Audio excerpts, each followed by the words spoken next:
Most people watching a video about fake rich are quietly certain they are not one of the examples. And they are probably right about the obvious version. The person leasing a car they cannot afford and carrying credit card balances to fund a wardrobe that signals a life they have not yet built. That version is visible, and most people in this audience have already spotted it in someone they know. But there is a second version that is harder to identify because it does not look like recklessness. It looks like keeping up. And by sign 4 of this video, the viewer who came here to recognize this in other people is going to start recognizing something more uncomfortable.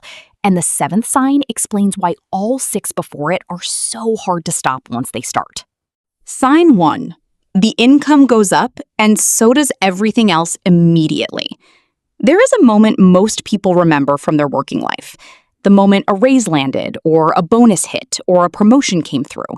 And the first thing most people do in the days after is not save the difference. It is calibrate. The apartment that felt fine last month suddenly feels like it could be better. The car that worked starts to feel like it should match the new title. The wardrobe that was appropriate starts to feel slightly behind. And this recalibration feels earned, not indulgent. The behavioral signal of fake rich is not spending on upgrades. It is spending on upgrades immediately and automatically, without a deliberate decision. Thomas Stanley's research tracking actual millionaire behavior found that the most reliable predictor of wealth accumulation is not income. It is the gap between income and lifestyle cost. And the people who accumulate the most consistently do one specific thing differently when income rises. They delay the lifestyle response. Not forever, just long enough to make the spending a choice rather than a reflex. The fake rich spend as fast as they earn because they have confused earning with having. The genuinely wealthy spend deliberately because they understand that the raise is only valuable if it compounds before it gets redirected into maintenance. Sign 2. They know what everything costs, but not what anything is worth. There is a specific kind of financial fluency that sounds impressive, but signals something important about the relationship with money underneath it. The person who can tell you the monthly payment on any car in the lot, but cannot tell you what that car costs over 5 years. The person who knows what the dress retails for, but not what the credit card interest on it compounds to.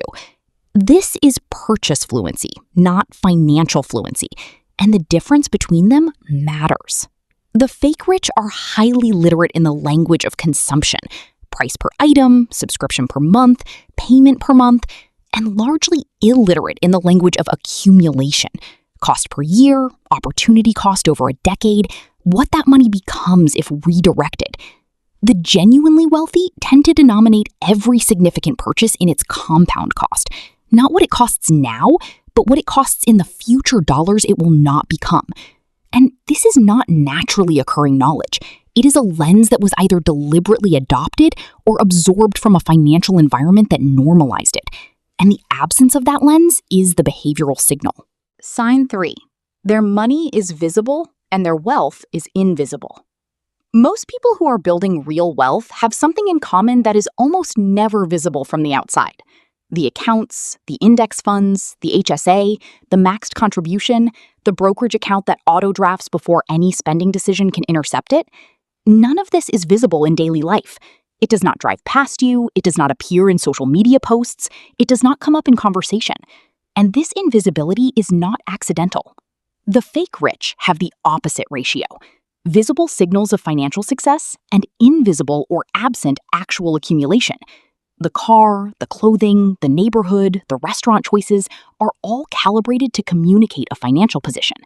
And the accounts behind all of that signaling are either modest or negative. The mechanism that creates this pattern is not greed or irresponsibility. It is the same mechanism that drives almost all human social behavior. People do the thing that earns the response from their social environment. And consumer society has built an extremely sophisticated response system for visible financial signals, and almost no response system for invisible accumulation. So the person who is doing the financially correct thing gets no social feedback, and the person doing the financially destructive thing gets constant positive reinforcement. And if signs 2 and 3 just reframed something about a purchase you made or almost made in the last month, the like button is right there. It means the next video gets made and I get to keep making these arguments with this level of specificity. Sign 4. Their financial stress is invisible, but always there. This is the sign that the viewer who came here to spot fake rich in other people starts to recognize somewhere closer. Not because they are doing everything wrong, but because the specific texture of this sign is extremely common among people who are doing most things right. The fake rich carry a specific kind of financial anxiety that is hidden from their social environment because the social environment has been shown a financial identity that cannot accommodate the anxiety. They cannot admit to the stress because the stress would reveal the gap between what they appear to have and what they actually have. So the anxiety goes internal. It shows up as avoidance of financial conversations, as a reluctance to look at the actual account balance, as a vague discomfort around money topics that they manage by not engaging with them. The genuinely wealthy can look at their accounts at any time without a specific emotional bracing, not because the numbers are always good, but because the numbers are always honest. The fake rich have built a gap between the financial identity and the financial reality, and maintaining that gap requires them to keep the actual reality slightly out of focus at all times. If you have ever avoided looking at a number you already knew was there, that is the signal this section is about. Sign 5. They upgrade horizontally instead of building vertically. One of the most financially sophisticated things a person can do with additional income is boring. It is to direct it into something that grows. An index fund, a brokerage account, an additional mortgage payment, an HSA contribution. And the reason most people do not do this, even when they understand it intellectually, is that vertical accumulation is completely invisible to the social environment, while horizontal upgrading, better car, newer phone, nicer apartment, is immediately and continuously visible to the social environment. The fake rich upgrade horizontally. The phone, the bag, the car, the apartment, the gym, the neighborhood. Each upgrade individually defensible, each upgrade socially rewarded, and each upgrade consuming the income that the vertical strategy would have compounded. The practical test for whether a spending decision is horizontal or vertical is simple.